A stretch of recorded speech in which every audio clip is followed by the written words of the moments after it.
Welcome back. The president-elect winning again as the Electoral College yesterday made it official. But leading up to the vote, the mainstream legacy media still held out hope. Those results could change. He might not win.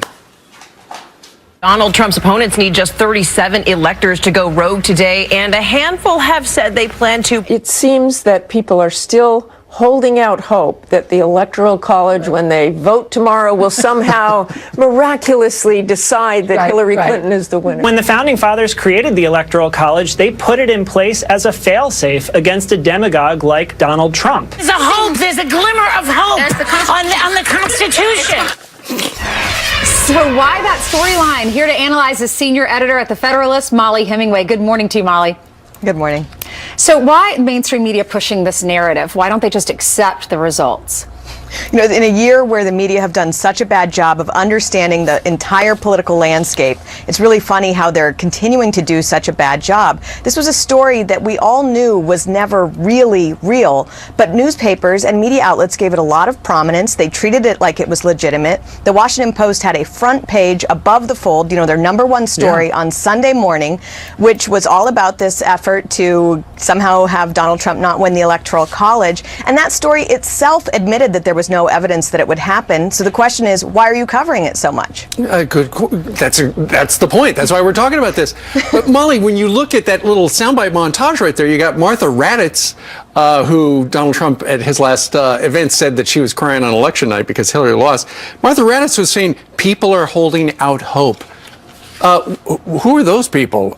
Is it her? Is it the mainstream media, the legacy media, or is it people on the left?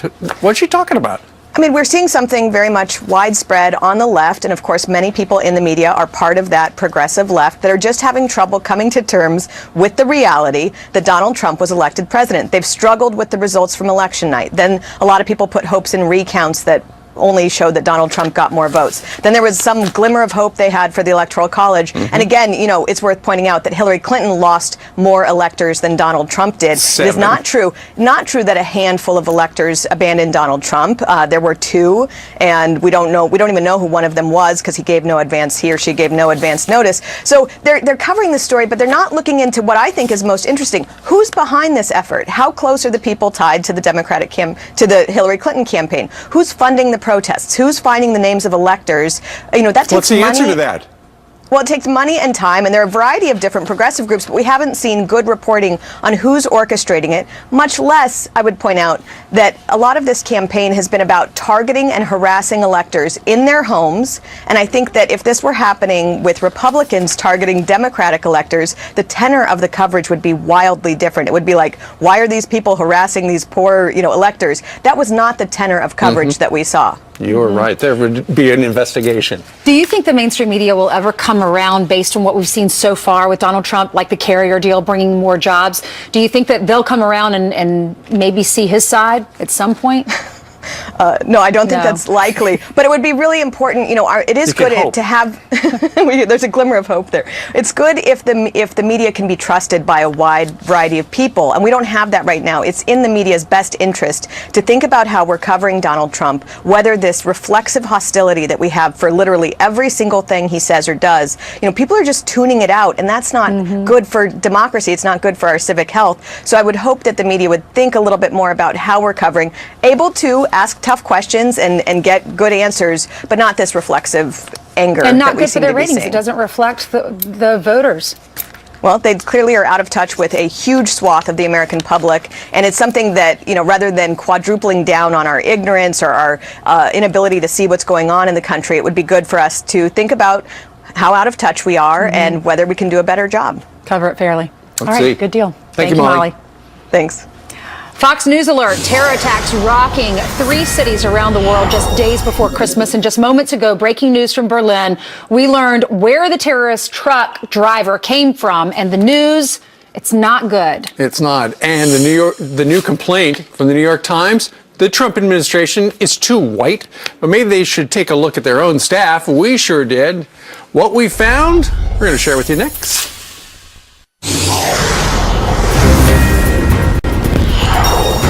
It is Tuesday. It's December 20th. We start with a Fox News alert. A wave of terror attacks sweeping the world. We have a live look now in Berlin. where a Christmas market is now a crime scene after a Pakistani refugee plowed a truck through a crowd of shoppers. Look right there in the middle. It was a Christmas tree on its side. That city, just one of 3 targeted by terrorists yesterday. The others, Ankara, Turkey, and Zurich, Switzerland.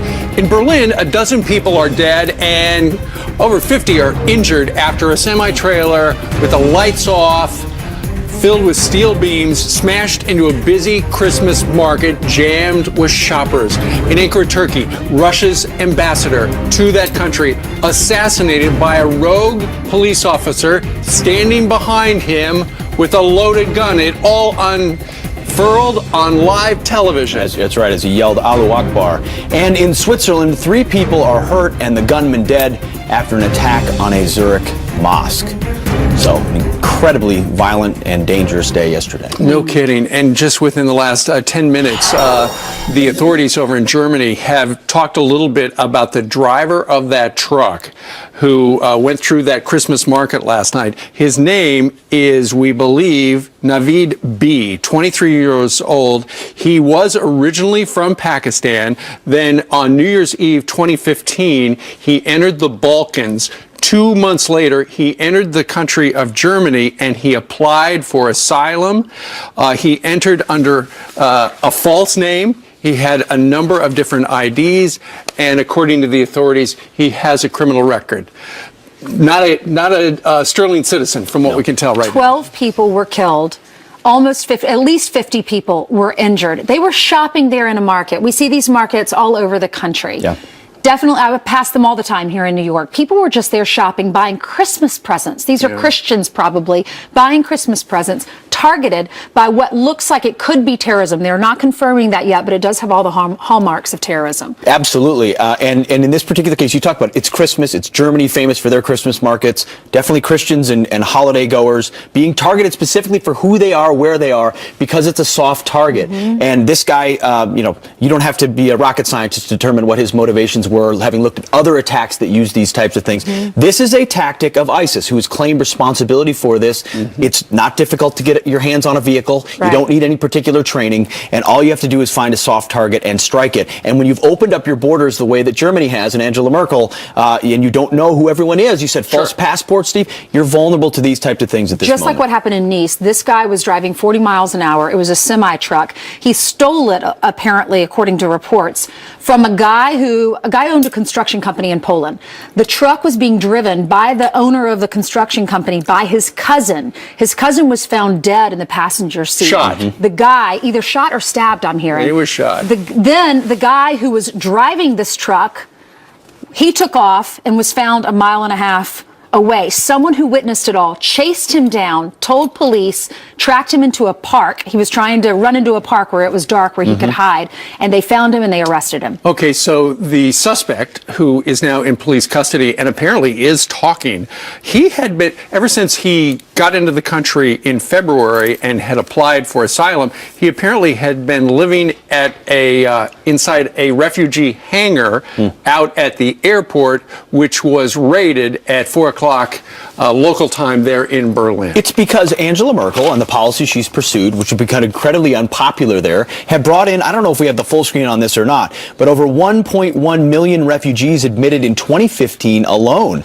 420,000 from Syria, there's the numbers there. Afghanistan, 154,000. Iraq, Albania, Kosovo. Pakistan not even listed in that number because the number matters a lot, but all it takes is 1 or 2 to get through with the wrong motivations. There were warnings about this from the State Department, too. Yes. Warning Americans, if you're going overseas, if you're going to Europe, you need to be aware of holiday markets just like this. And that's why many of you went to the polls and you voted for Donald Trump, who has been adamant about eradicating ISIS and securing our borders. I noticed something on that statement, too. It's always a holiday market. Again, no, it's a Christmas market. It's Christmas time. Right. From the State Department? I didn't even think about that. It's always a holiday right. market. Listen, political correctness has infected so much, and the globalist view that Angela Merkel espouses, that the leftists take advantage of it and they flow right underneath. We have not yet heard from our president. He is on vacation in the great state of Hawaii. After he was briefed on it, he went golfing. However, Donald Trump, who actually owns golf courses, did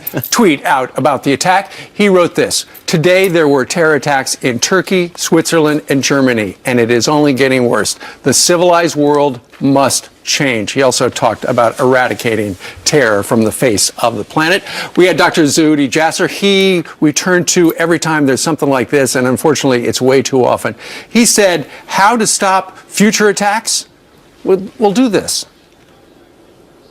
You shift the axis of discussion in this country on security from violent extremism to violent Islamism. It's the global jihad stupid should be our mantra. These are jihadis before they become militant jihadis. They're non-militant jihadis who believe America's evil, who are against democracy, who believe in the Sharia state, who are misogynistic. They're anti-Christian and anti-Semitic online. And I guarantee you, we are not following those ideas online, so therefore these guys come out of nowhere once we try to find them to be violent, which is often impossible to predict. Well, Steve, speaking of coming out of nowhere, the other story from yesterday is out of Turkey, and you're holding the headline right there.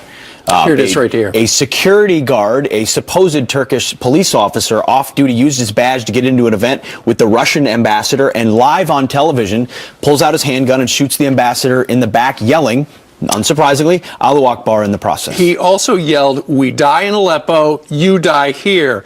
That man, and there he is. This is so creepy. Yeah, there's the ambassador. He's just speaking, and the guy, he didn't realize the guy was going to kill him, standing right behind him, pumped a couple of bullets into his back. That officer, 22 years old, was shot in a standoff with police. What's interesting now, though, is you keep in mind, this was the Russian ambassador to the country of Turkey.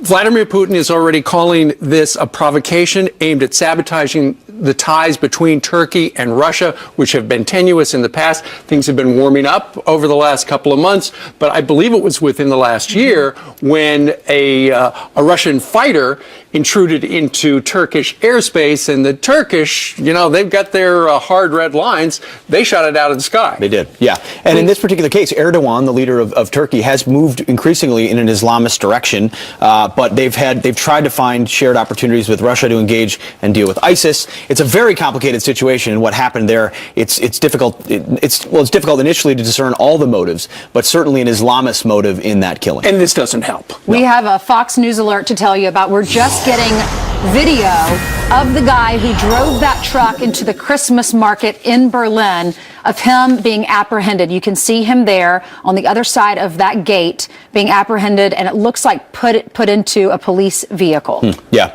The other part. He's denying that he took part. He's saying he wasn't even there. Oh, he is. So you added that point, Ainsley. Apparently a citizen followed this guy a mile and a half away from the incident after he jumped out of the truck, because ultimately suicide bombers and killers like this are cowards. So he's running to hide to try to save his own skin after murdering innocent civilians at a holiday party. Pure evil. You know what I feel like when you talk and look at all of this? You hear the words, and Dr. Zuhdi Jasser said it before, see something, say something. Mm-hmm. I feel like that's what Donald Trump is in a macro sense. He's seeing something and saying the civilized world is committing suicide. And he's saying we're going to eradicate. And he's saying it's radical Islam. We have to have extreme vetting. We need borders. And the left reacts with its politically correct reaction, but he's doing what we have to do if we want to be vigilant as a society. It's not a time to talk about sadness. It is a time to talk about results, how we're going to eradicate ISIS, because these individuals are killing families. It's Christmas time. Imagine if this happened to your family, if your loved one was killed by one of these terrorists. People have. Orlando. I mean, you know what I mean? It's happened here. Well, the lead story today was supposed to be Donald Trump until this wave of terror. And the big news, if you've been watching the legacy media, was how there's a possibility that some of these members of the Electoral College, they're going to realize that Donald Trump is unfit to be president, and they're going to become faithless electors. Well, in the end, 7 did actually become faithless electors and defy the will of their various states. However, the headline is Donald Trump lost 2 of the electors and Hillary Clinton lost 5. Oh my gosh. And I was watching one of the main, I was listening to CBS radio this morning, and they said, and Donald Trump lost 2 electors, and didn't even mention that Hillary lost 5. Oh, they didn't? No. Who did she lose the 5 to? She lost the 5. Colin Powell got some of her votes. Also an activist, a Native American Indian activist by the name of Faith Spotted Eagle. In Hawaii, one of her electors voted for Bernie Sanders. Meanwhile, the 2 Trump electors, one voted for Kasich and one for Ron Paul down in the state of Texas. We mentioned earlier that this was going to be this was their plan B, the mainstream media's plan B. I think we're up to C now. But you're C. So what was number 1? Okay, so election. the Democrats right now are 0-3. They lost Election Day. Okay. They lost the recount, and they lost the Electoral College. And now, according to Howie Carr, who's going to be with Ainsley very shortly, here in about 10 minutes, up in Massachusetts, the U.S. Senator Elizabeth Warren is trying to come up with a bill targeting Donald Trump's real estate holdings so that he would be in violation of it, so he could be impeached. So the fourth act of the lefties to get rid of Donald Trump will be impeachment. No, those drums will start. No, Plan D. Yeah, you're exactly right. I mean, they've every step has been a step to delegitimize, and why would we think that should stop? But the unique thing about, and it's the way our laws were written, it is impossible to have a conflict of interest if you are the president or the vice president. You can do anything, and it will never be a conflict of interest. So he was officially elected yesterday. That's right. Well, officially, I think the results go to the House of Representatives, and 2 weeks before the inauguration, it becomes certified. And officially, Faith Spotted Eagle got the same amount of votes as Bernie Sanders. I just want to note that. That's right. Okay, let's hand it over to Heather, who has some headline source. Faith Spotted Eagle, Eagle was the write-in candidate. That's right. Okay, sure enough. Good morning to all of you. Hope you're off to a great day. A Fox News alert, and overnight, China returning that U.S. drone that was seized from the South China Sea as tensions continue to run high between Washington and Beijing. The Pentagon slamming the communist nation for what defense officials are calling the unlawful seizure of an unmanned vessel. The Navy saying that drone was performing routine operations in international waters. We now have it back. The search intensifying at this hour for the man who killed a toddler, this beautiful little boy, in a road rage shooting. Police in Little Rock, Arkansas, now increasing that reward to $40,000. That 3-year-old was caught in the crossfire while riding in the car with his grandmother and 1-year-old sibling. They were headed to the store. Police say the shooter was enraged because he thought the boy's grandmother was driving too slowly. They say he honked at her before he got out of his car and then fired a single deadly shot. Heartbreaking. Well, President-elect Donald Trump might be bringing his own private security detail to the White House. Political reporting today that Mr. Trump hopes to use a mixture of retired former police officers and former FBI agents who kept him safe while he was on the campaign trail. May not be such a bad idea after all. Mr. Trump's most famous stalker, Frank Monte, telling a Manhattan judge that he plans to go to the inauguration. Monte's been in jail since 2014 after trespassing multiple times at Trump Tower and even putting his address, that address, on his driver's license. And those are your headlines. Okay. Wow. All right. I'll see you soon. Yes, ma'am. Thanks. Thank you. All right, next up, more on our top story. ISIS now claiming they're responsible for the attack on that Christmas market in Berlin. What does this mean for potential terror attacks going forward with the inauguration and New Year's Eve looming? National security analyst Ryan Morrow has been thinking about that. He joins us live in moments. And what are President Obama's plans? That might be part of it for his final weeks in office. Golf now, but when he gets back to work, a plan that infuriates some people. Still ahead. Ooh. A Fox News alert. Apparently, terrorists targeting a busy Christmas market in Berlin, ramming a stolen truck into a crowd, killing at least 12 people, injuring upwards of 50. So what does this terrorist attack mean for potential terror at home with Christmas, the New Year, and the inauguration coming up shortly? Here to weigh in is Ryan Morrow, national security analyst for the Clarion Project. Ryan, thanks for being here. You take a look at this stuff. No one better to talk to. So how should we have seen this coming? Did they see this coming? Well, I don't think that they saw it coming, otherwise they would have tried to have stopped it. Generally speaking. But yes, I mean, when you look at the trends of what's going on, a lot of this is going to be inevitable with the current policies that are in place. And if you're looking at the holiday threat, you have to look at more than just successful attacks. You have to look at the number of people being arrested, the number of foiled plots. And I've never seen it so high. There was a 12-year-old boy who was radicalized in Germany and tried to set off a nail bomb targeting a Christmas event. So this type of thing is going on constantly. You just don't hear about it. Why this Christmas season are we seeing such an increase? Well, one of the reasons is because there's a catch-22 to ISIS's caliphate being reduced, and that should be part of our coverage, the fact that ISIS is losing, so we don't give them. So they're losing ground in Iraq and Syria, and that's a good thing. And that's a good thing. But the catch-22 is that the first preference of ISIS supporters is to go to that caliphate. If they cannot go there anymore, what's option number 2? It's carrying out an attack where they are, including Europe, including the United States. That's their propaganda as well. Get here. If you can't, attack where you are. Right. You see 1.1 million refugees from various Middle Eastern countries have come to Germany alone in 2015. What's the current, in that country, obviously we know there was a successful attack last night, but what's the current temperature and environment there amongst refugees and the local population? Simmering chaos.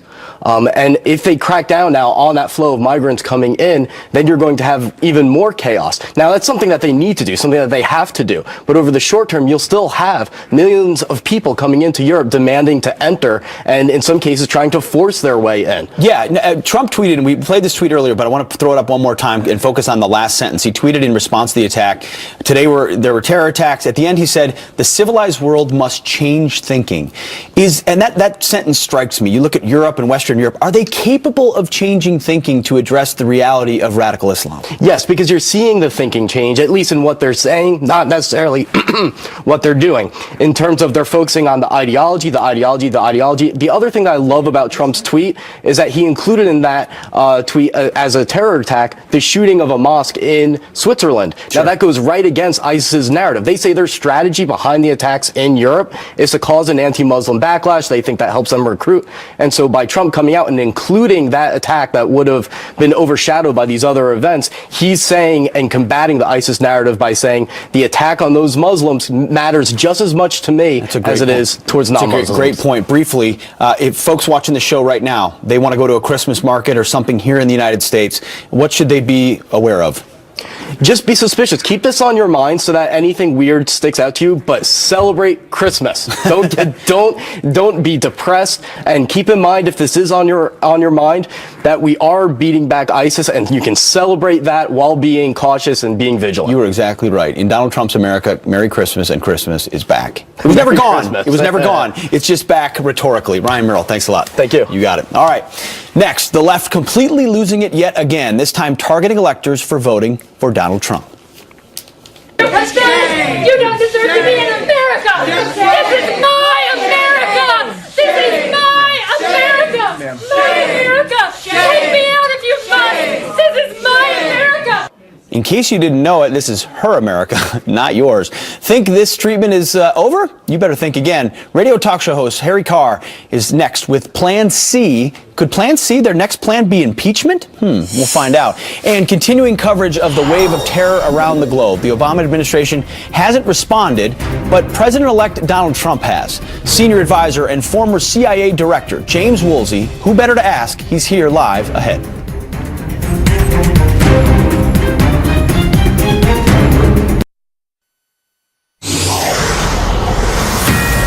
We have a Fox News alert this morning. Police in Berlin say the actual perpetrator still has a weapon and is still at large and can do further damage. We're talking about the guy who drove that semi-truck through a crowded Christmas bazaar, Christmas Right. What do we call it? Shopping area. Christmas market. The story has gotten a little complicated. This is a police official in Berlin briefing the press. We told you earlier that the way they were able to track the original person who we believed was the suspect, the perpetrator, is guy bolted out of the truck, and then a Good Samaritan chased him for about a mile, and then when the cops arrived said, that's the guy. Well, now the police do not think that the arrested Pakistani was the perpetrator, and so they're putting out essentially a warning. The actual perpetrator still has a weapon, still at large, still can do damage. And as always, these situations are fluid. The first reports are rarely completely correct. Who they arrested, it was believed was the perpetrator, but things change. It appears also Christmas markets across Germany remain closed at this time. So a fluid scene with you have to be cautious and assume there could potentially be a follow-on attack or anything else. This enemy is capable of just about anything. So that's the press conference on the left. But look on the right. You can see, can we put that picture up again, the live shot of where this all happened? You can see the barricades in the middle of the road. Those were not there. There were about half of them there earlier when we started the show. Now they've put them all the way across across the street. But we're going to have to see those, I would assume, at Christmas markets all over the world now, so that cars can't get through. Yeah, but I don't know if that can slow down a semi-trailer filled with steel beams. We're listening. Our producers are listening and monitoring the police briefing, and if there are further details, we will bring them to you. Nonetheless, police do not believe that they've got the ultimate bad guy responsible for killing a dozen people last night. A fluid situation. We're going to bring you everything we can when we have it. Meanwhile, we're going to move on to a political topic. It is official. Donald Trump surging past the 270 electoral votes needed to secure the presidency, but not without more drama from the left. Uh-oh. You don't deserve to be in America. This is my America. This is my America. My America. Take me out if you must. This is my America. Wow. Well, Democrats lost the White House and Electoral College, but our next guest says that they won't end there. Liberals now calling for impeachment. Okay, here to weigh in is radio talk show host Howie Carr. He's joining us from Boston. Howie, good morning to you. Good morning. Good morning, Steve. You know, even before the Electoral College pipe dream went down in flames, last week a bunch of Democrat senators led by Elizabeth Warren filed legislation, and under this legislation, the incoming president and vice president would have to divest themselves of all holdings that they had that might represent any conflict of interest. And the key here, as far as the fundraising apparatus is concerned, is that if you violated it, so if Trump forgot to list a deeded parking space on Fifth Avenue, he could be charged with a high crime or misdemeanor, i.e. an impeachable offense. So it's not over yet. They're still looking for blood, even though the Electoral College thing didn't work out for him yesterday. Right, the recount didn't work out. The Electoral College didn't work out. So now they've got this. And again, there's no way this bill could ever become law with a Republican Congress. And also, even if it did become law, I mean, look, Bill Clinton, they couldn't get rid of him, even though he committed felonies. But I think this is just another way to raise money. You know, I mean, this has been such a profitable enterprise since the election campaign. Jill Stein, $7.5 million. I'm sure the Hamilton electors raised a ton of dough. And now you have this one. I mean, these people are putting Bernie Madoff and Nigerian princes to shame when it comes to their ability to separate fools from their money. Howie, you're up there in Massachusetts, Elizabeth Warren country. She has seemed to want to traffic in as much resistance as possible. Do you get the sense that she and others like her are literally just posturing and setting themselves up to be the barrier against Donald Trump, no matter what, up to and including impeachment attempts? Oh, absolutely. That's what's going on here. Hey, listen, yesterday at the State House here in Boston, they had 100, 200 people out here complaining about the results. I mean, there was no question that Hillary Clinton was going to get all the votes here. And you've been playing that video all day of those people in Madison, Wisconsin. I mean, these people are totally deranged. You know, I think their motto here is if at first you don't succeed, cry again. They just won't give up. And again, I think that the key to remember here is that there's an old saying: if you believe in nothing, you'll fall for anything. And these people can obviously they'll go for anything. They hate Donald Trump so much that even if they thought it through for a minute, they'd realize these are all impossible dreams. But they don't care. They'll tilt at the windmill and just send another check to whoever sends them the email of the day. Howie, is there anything that Donald Trump can do going forward that he could bring some of the mainstream media or some of the left that didn't vote for him into his court? I think Ainsley, I just think he's got to get the economy back on track. And look, his favorability numbers have gone way up since the election. I think that's the only thing he could do. These people, you talk about irredeemables. I don't think there's any way to convince these people that were out there yesterday at the state capitals to ever come around. You've got to get you've just got to get the people in the middle to see that we can have a better government than we've had the last 8 years. That's the only thing he can do. I was at an event yesterday, and there was a guy that pulled up in a convertible down in Florida, and he yells out, "I'm a deplorable." I have a sweatshirt, Ainsley, that says "Proud to be deplorable. Merry Christmas." You know, it's. I think that's what's selling on the other side of the political spectrum is deplorable paraphernalia. Right. You know, deplorable, irredeemable, and of course bitter clingers as well. Merry Christmas to all bitter clingers. That's right. Merry Christmas, sir. All right, Merry Christmas, Howie Carr, Howie. thank you very much. Thank you. Thanks. More breaking news out of Germany, where just seconds ago, police saying, quote, "We have the wrong man," and the terrorist who drove a truck into a crowded Christmas market, killing a dozen people and injuring 50 more, remains on the loose, armed and dangerous, and likely to strike again. We're going to have the breaking details after this short break. Well, that changes everything. Yeah. Plus, James Woolsey, the former CIA director and senior advisor to Donald Trump, with the president-elect's response and what this means for all of us watching right here at home. As soon as I left the hospital, We have a Fox News alert, and it is shocking. Breaking just moments ago, the news out of Berlin, Germany. Police speaking to the media saying, quote, "We have the wrong man." And the terrorist who drove that semi into the crowded Christmas market last night, killing a dozen people and injuring 50, they don't know where he is. He's on the loose, he's armed, dangerous, and likely to strike again. James Woolsey is the former CIA director and a senior advisor to President Donald Trump. He joins us live. James, good morning to you. Good morning. Good to be with you. Well, this is embarrassing. The cops thought they had the right guy because a good Samaritan said, yeah, I followed him almost to the zoo. That's the guy right there. They took him in, released a bunch of information about him, said he was an asylum seeker from Pakistan, had a bunch of fake IDs. Turns out none of it's true. This is all going to happen again and again and again as long as we're just playing defense. It's as if we're in a big, really important hockey game and we deploy our entire team as goalies. We're going to lose. We can try to catch people after the fact. We can try to, by vetting, screen people out. But if we keep going the way we're going, we're going to have continual terrorist attacks of major proportion. It's very hard to find out which guy driving a truck is going to be a terrorist. Trucks are all over the place. It's not as if he has some secret weapon that we can spot or something. Yeah, so look what they're doing as a result, Mr. Woolsey. They are putting up those barricades. Is this the new way of life? It may be, and it's yet more of the play-only goalie syndrome. We can't do it that way. We got to go on the offense. So how do we go on the offense? What does that look like right now, both in Europe and for the United States? I think that we look at Russia and we look at Iran and we look at various countries, many of whom are causing great difficulty in the world, and we look at what their economies are like, and they're virtually all dependent completely or almost completely on oil.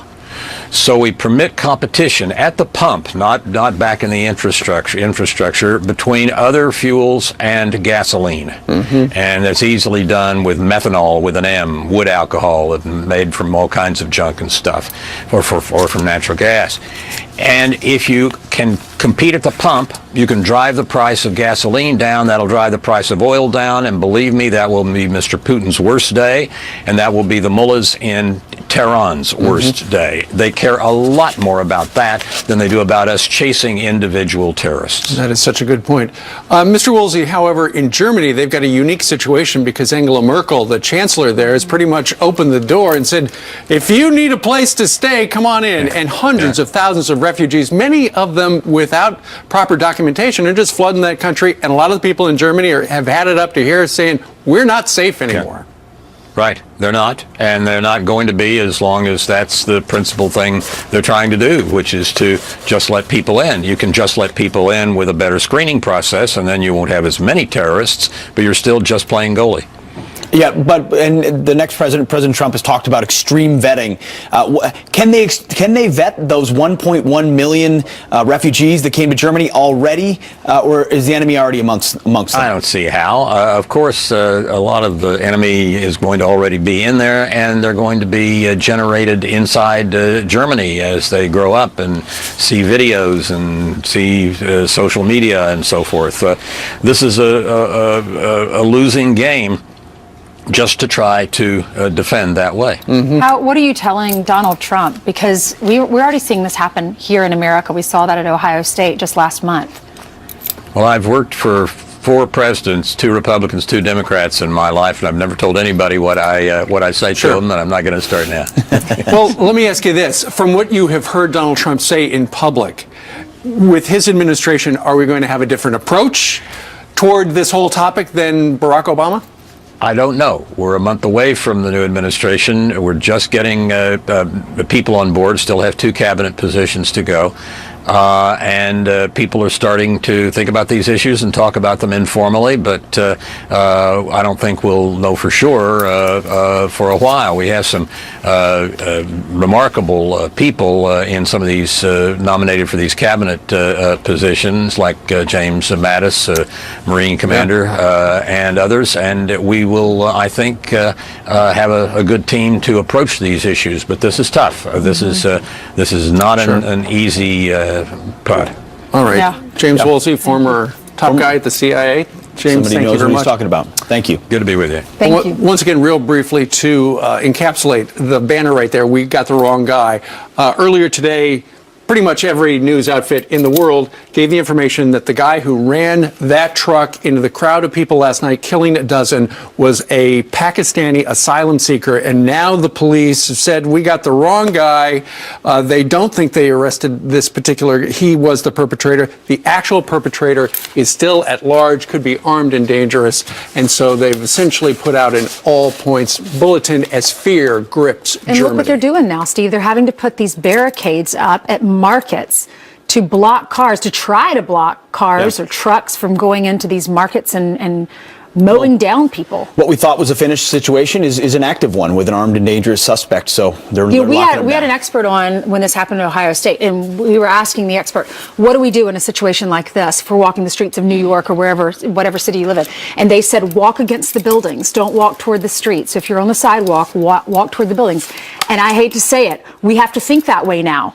I've been thinking that way walking on the streets. When I'm carrying my daughter with her stroller, it's, God forbid something happened, but unfortunately this is the day this is the way we live now. Yep. All right, it is 20 minutes now before the top of the hour, and Heather joins us with some news from the Pulse nightclub. That's right. From terror overseas to terror here on the home front, the families of 3 of the Orlando nightclub victims are now suing Facebook, Twitter, and Google, accusing those high-tech giants of helping to radicalize the shooter, Omar Mateen, and others like him. That lawsuit slamming those web platforms for failing to shut down terror-related accounts, saying that they're crucial to ISIS funding and also recruitment. Mateen killed 49 people in Orlando when he opened fire inside that packed nightclub before he was eventually killed in a shootout with police. Once President Obama finishes golfing in Hawaii, he plans to return to Washington and keep cleaning out Gitmo. The Obama administration now intending to transfer 17 or 18 terrorists out of the prison before President-elect Donald Trump takes office, resettling them in Italy and also Saudi Arabia. As few as 41 or 42 prisoners will be left at Guantanamo Bay. And those are your headlines. A story we've covered a lot. Yep. Absolutely. Very often we're hearing about them. Said he was going to close it on day 1. Sounds like he's going to keep trying till the end. All right, thank you very much. Thank you. It is cold out.